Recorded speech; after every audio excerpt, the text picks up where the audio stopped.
don't know if I'm going to be able to get a good view of this, but I'm so proud of these young people right now. Don't mind my cracked windshield. I'm so proud of them now. They found out that that man owns this wing shop also. Not just the gas station. I'm so proud of them babies. Let me get. All I can do is honk my horn, but I'm going. That's all I can do is honk my horn, but yes, baby, we gonna honk for them, baby. I'm so proud of these young people out here. Yes, indeed. Now that's the gas station over there, and if you know me, I talk about this all the time because I used to go there before he killed that man.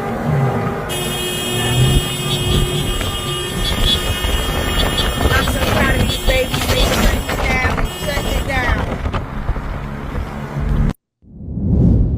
Chow was like the last straw in a whole series of straws that have been happening with the Black community and the Asian community over a very long period of time.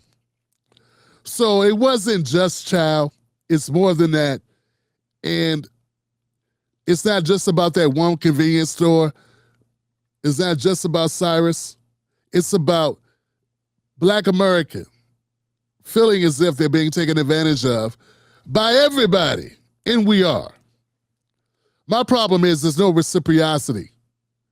There's no reciprocation in a relationship. It's not more of a predatory, adversarial type of relationship that the Asians have when they come into our communities. And once again, guys, let me be clear. It's not everybody. It's not all situations, right? It's not. There are some people that are watching this show, may know some folks, and they may have had great experiences and good times, man. So I don't want this to be one of those situations where we painting everybody with a broad brush. But what I'm saying is I'm more concerned with Black people getting financial security, financial stability. If other groups realizing they got to chip in, they got to put in. Here's the thing. When you're able to come into our communities, take money out of our communities, and then take it to your community and spend it with your people, that's a problem for us. It's the same way America feels about countries who come to this country, or people from other countries that come to this country, take money out of the American economy and send it back home. That's something that Trump is supposedly trying to combat now. One way is he put a tariff, right? And we know the success rate of the tariffs, right? But that's the idea. The idea is that it's not beneficial to a country to have our money or have our goods and services be taken abroad, the benefits of that be spent other places instead of recycled back into the American economy. And at least if they got to set up shop, they got to hire people locally. They got to hire people in our economy. So when you have the Japanese motor companies, when you have them coming to America and have to set up their plants in America, they have to hire Americans because they can't ship it to their country. And that benefits America. And those Americans are going to spend their money in the American economy and stimulate those local areas where they employ, where they work at. Most people work nearby where they live, okay? Or at least in the same state. So we get all that, right? So we got people that understand it when it comes to a macro level, but they don't understand it on the micro level. You understand that America, you get mad, you say, hey, that NAFTA deal was horrible.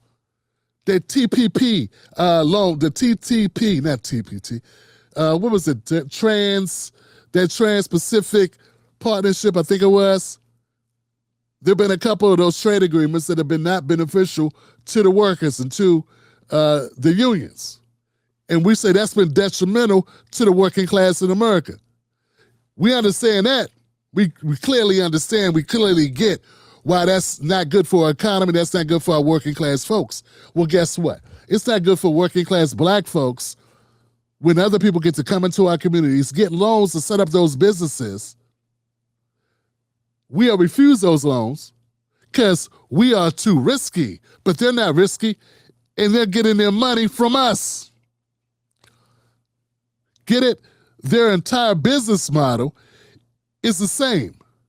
There's no difference in the business model of an Asian store in the hood and a black store in the hood. But for some reason, they would not give loans to the blacks in the hood. And then we got people that don't understand when I say, hey, we got some major issues of institutional racism in this country. And you know it's bad when you're conservative and you're white conservative and your knee-jerk reaction is to disagree with anything that might point fingers at black folks. Or you know it's bad when you're a white conservative and you disagree with anything that might point fingers at white folks. But in this case, I'm talking about Asians and other nationalities, and you still don't want to admit it. And that just, to me, just goes to show it's just anti-blackness. I don't have time to worry about that so much. I got to worry more about what does Black America need to do to combat it. I'm not saying it's perfect, right? I'm not saying the boycotts are perfect. What we need is something that's bigger than a boycott, and I'm so happy that Black America is on board with this. A boycott is temporary. What we're talking about is not a boycott. What we're talking about is a change of philosophy, a change of lifestyle, a manner in which we buy, the way that we spend our money, a cultural change, a turning of a new forest. Forget a tree turning over a new leaf. Let's turn over a whole new forest. Let's create a new ecosystem where we benefit ourselves by doing business with ourselves to support ourselves and create more of an economy at home. That's what needs to happen. I'm seeing great traction. I'm seeing amazing results. I'm seeing people fired up and pumped up. And I'm hearing a lot of folks, we share the same sentiments, like we're coming from the same point of view. We're always going to have naysayers. We're always going to have those cornballs that are making a little bit of money, a little bit of coin by discrediting any idea that we have. I seen you. They do their rage bait. You know, all I can tell Black Americans is don't take the bait. If you see a black person yelling at the top of their lungs, trying to incite you, cursing you out, saying all these talking points, they're just taking a page out of the white conservative handbook. Do not help that person by watching and engaging and interacting with that nonsense. Let them talk wild to themselves. Once you identify that they are not for us, leave them be. Don't share it. Don't amplify it. I'm not going to cover them. I'm not going to give them any shine at all. We have to start thinking strategically on these people.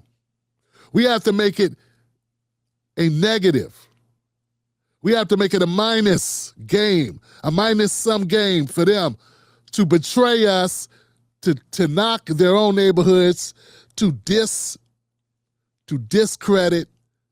to denigrate, to repudiate, to shame, to dog out Black Americans in order to make money with conservative white folks or bigots or whoever they're trying to make money with. Now, typically that's who it is.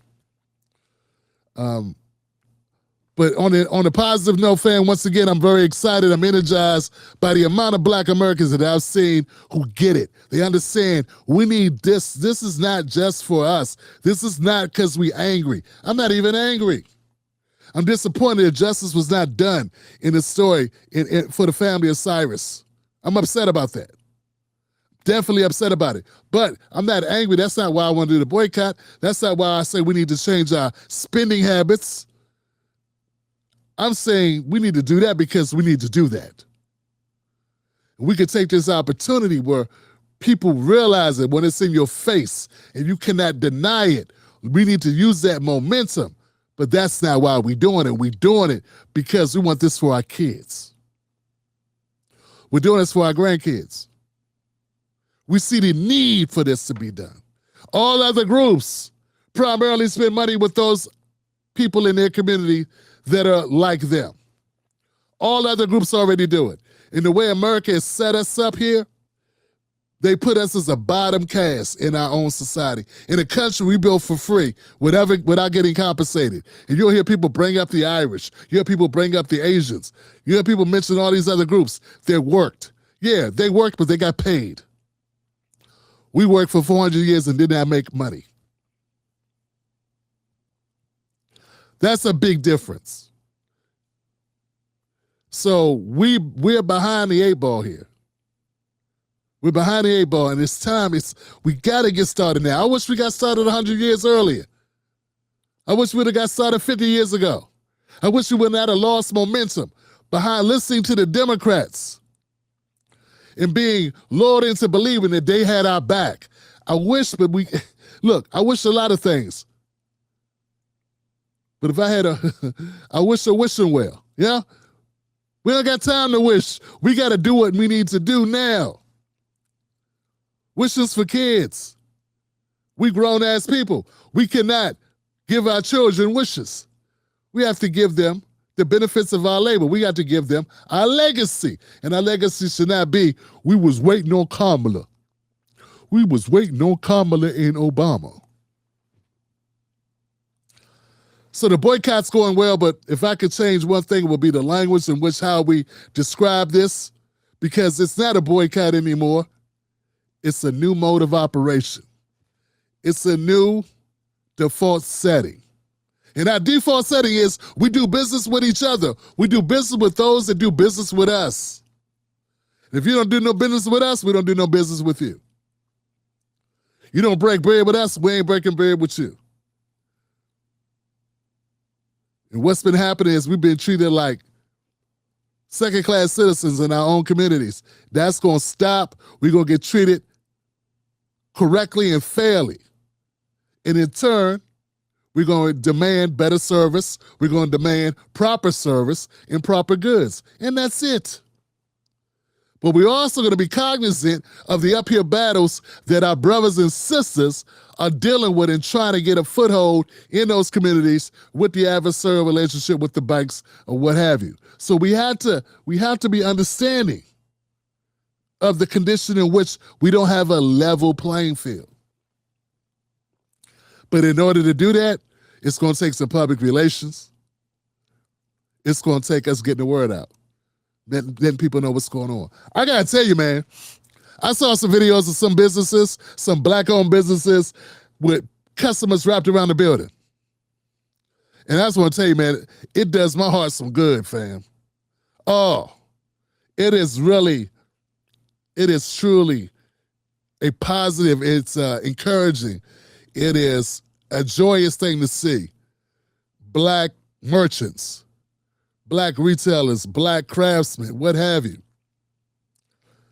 having a line of customers, excuse me, lined up for their, a line of customers around the building to participate in making their community better, stronger. That's a beautiful thing, fam. And what's somewhat, what I want to point out before I leave this segment, I got to say, fam, and once again, you may disagree with me, but let's see where we go with this. I got a problem with the Democrats not talking about this more. Because, see, I've had run-ins with Democrats. They didn't like my critiques of the Democratic Party. They thought I was too focused on negativity when it came to Democrats. Okay. You're not proving me wrong. You're proving me right. Because when we talk about empowering the black community, that's supposed to be your job one. We're talking about empowering your number one constituency, your most loyal voting base, empowering their communities. And I don't hear you talking about it. Not only do I not hear you talking about Rick Chow, I don't hear you talking about the boycott. I don't hear you talking about this new philosophy when it comes to goods and services, about recycling our money within our own communities. I don't hear you talking about that. Why is that not a talking point in the Democratic Party? You know who does that? The Latinos. You know who does that? The Asians. So why is it that other groups of your Democratic coalition can already be operating in this mode and you don't call it xenophobia? You don't call it negative It's just business as usual. Why don't you have that same energy for Black Americans? See, when I say that the Democratic Party does not have the best interest of Black America, you prove me right. See, conservative Republicans, and this is why I'm upset with them, because we have more agreement when it comes to commerce, when it comes to entrepreneurism, when it comes to business. White conservatives be like, yeah, man, open up your business and sell to your people. They get it. They may not drive across town to spend money with us, but they would understand us getting money within our own communities. They would not say that we could not have, they would not shame us for selling our services to one another. But the Democrats would. Black America, when are you going to see that you Black, you're not a Democrat? And when are you going to see that the Democrats, they're using us? They're using you. When are you going to see that? What other evidence do you need? We're talking about changing our spending and buying power. It just came out in 2026 that Black America has a $2 trillion a year economy right here. Buying power, $2 trillion. Latinos have a $2.5 trillion economy. Their money's circulating at home, ours isn't. Do you hear Democrats saying that Latinos need to go spend money with Black folks? You never hear it.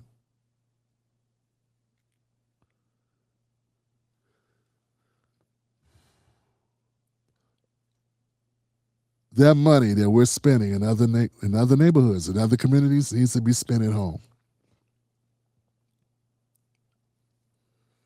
All right. Look, I'm going to stay on the grind on this particular topic. Understand, this is not about bashing Democrats. I'm just doing my best to articulate the urgency. If you don't want for me the same thing you want for yourself, you're not my friend. A friend is somebody who wants good for you just like they want good for themselves. Same thing to the Asians. They've been eating off of us for 60 years. Instead of saying, thank you very much, Black people, for putting my kids through school. We put 2 generations of Asians through schools in stores that they set up in our community. They didn't put back into our community. They took money out of our communities. 2, 3 generations. Because the generations every 20 years, right? Let's try this one more time. Black America has put 3 generations of Asian Americans, merchants, children through school. Instead of going, thank you, Black America, for providing this means in order for us to feed our families and clothe our families, the white people would not have bought from us. They didn't want us to come to their communities. We came to your community. We were able to fund our businesses through the banks, and we were able to sell our goods to you, and you bought our goods. And we didn't always treat you so nice. And now it looks like you're going your own way. You know what? We wish you well, Black America, because we didn't pay you. You paid us. You paid us. And that nothing lasts forever. Maybe it's time we sell to people in our neighborhoods. We already have a higher income. We got the money where we could just sell to one another in our own communities.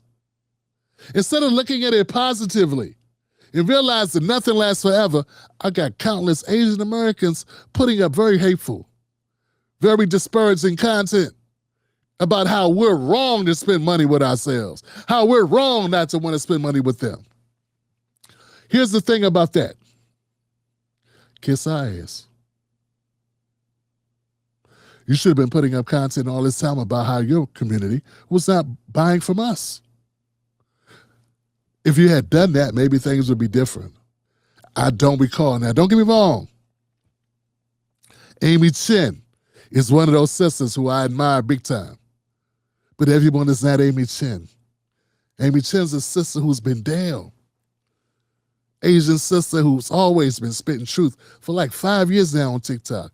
And I got nothing but respect for her. And there's another sister out there as well that I've covered. I just can't remember her name, but I think she's a journalist. I know she's in a professional field. I don't know what it is, but she's a very good Very good speaker of issues. The point is this. Had to give up sometime. Nothing lasts forever.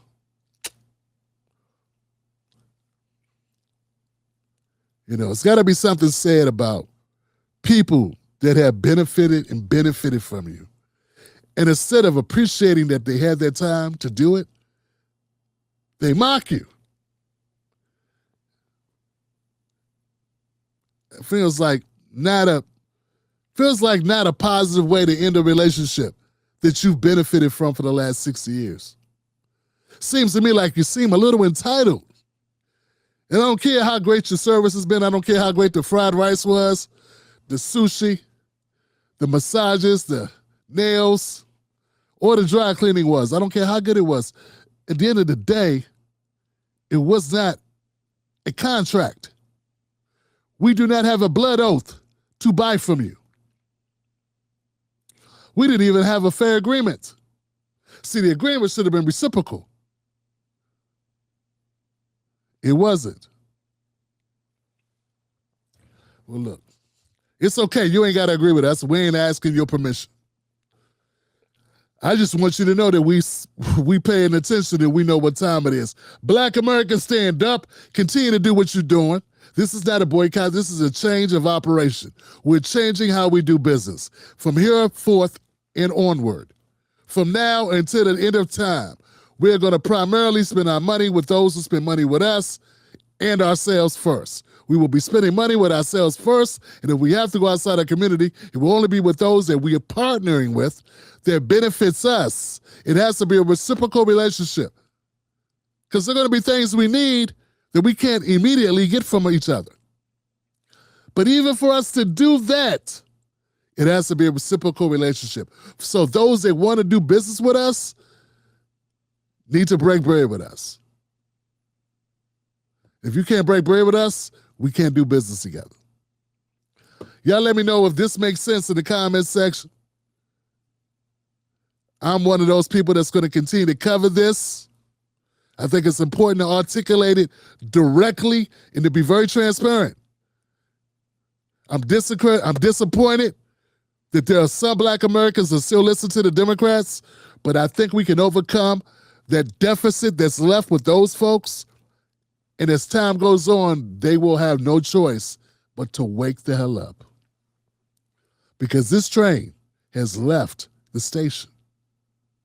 Get in where you fit in or be left behind. All right, so I got a newsletter that I'm putting out every week. I've been doing this for a minute. Get the Tim Black Show official newsletter. All you got to do to get it is go to timblacktv.com. You'll see my contact form. In the subject, put newsletter. Get my weekly updates, free giveaways, and digital downloads. Go to timblacktv.com and contact. You'll see the tab for contact. There's a form. Put your name in the form, your email address, I should say. Your email address, fill out the form, put your email address, and that gives me permission to send you the form or send you the newsletter, and I will do that.